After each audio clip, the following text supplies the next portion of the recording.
Leo's Christmas Tale by Cindy Christmas. Read by Cindy Christmas.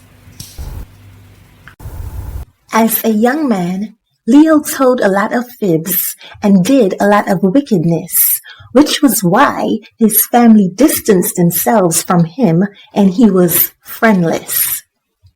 Leo had a lot of anger in his heart, and because he was filled with so much anger, he hated seeing anyone happy, especially around Christmas time. Leo tried to prevent people from shopping by putting up a closed sign on the outside of stores or by telling some people the products were too pricey and not of good quality. Leo couldn't understand why some people were always so cheerful because to him there was nothing to be happy about. Leo gotten so angry that he took people's wallets and purses with their money and ran, just so they couldn't shop for Christmas. Let's see how happy they will be with no money, Leo thought to himself. As Leo was running, he ran into an old man named Max, who was known to be a warlock. Leo just looked at Max with fear in his eyes. Max told Leo to give back the things he would have stolen from the people, but Leo refused, which made Max upset. That's when Max cast a spell on Leo. Max told Leo that if he doesn't change his ways before Christmas morning, he will turn into a worm and will be eaten by bluebirds. Leo laughed loudly because he didn't believe in magic until Max pulled out a jar he had filled with lots of worms. Max told Leo the jar with the worms were once people who were wicked just like him. And on Christmas morning, Max planned to feed the worms to the bluebirds in the park, along with Leo if he didn't change his ways in the next few days. Leo ran off yelling, "Spells only work if you believe," and Leo didn't believe in that gibberish. As Leo was running, he tripped and fell in the mud next to a worm. Leo heard the worm yelling, "Help me!" Leo was freaked out and began to panic. Max walked over to Leo, picked up the worm, and told Leo, if he doesn't do good and change his wicked, angry ways, he will be just like the worm.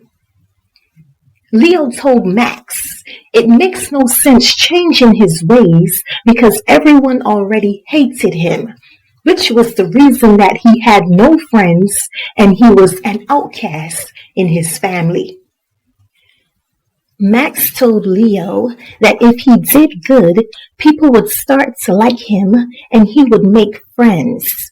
Max continued to tell Leo that if he gave gifts to his family and apologized, they would forgive him.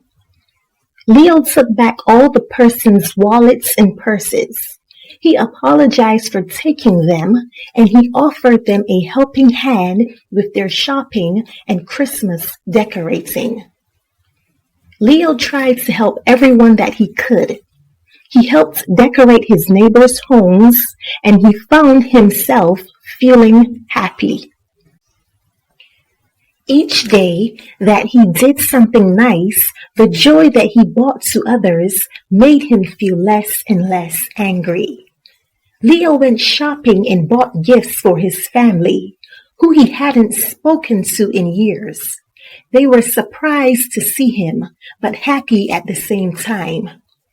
Leo told his family he was sorry for his wicked ways over the years, and they forgave him. Leo continued to buy gifts for everyone that he was wicked towards, and even less fortunate people.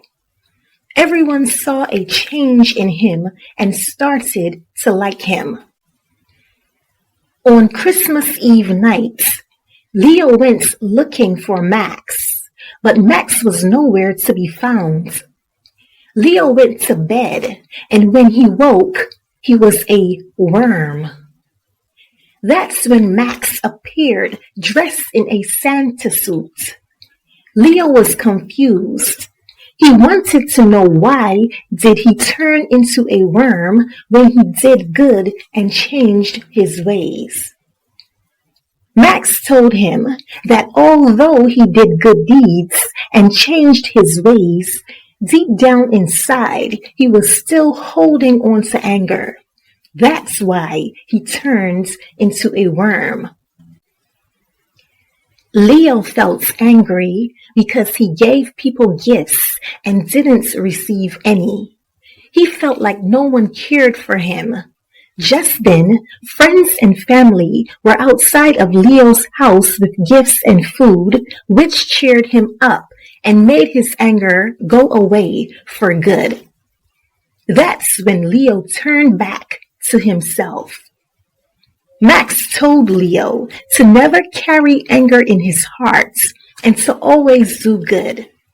That way, great things will happen in his life.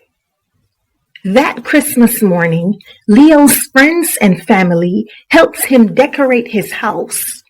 They all had a Merry Christmas.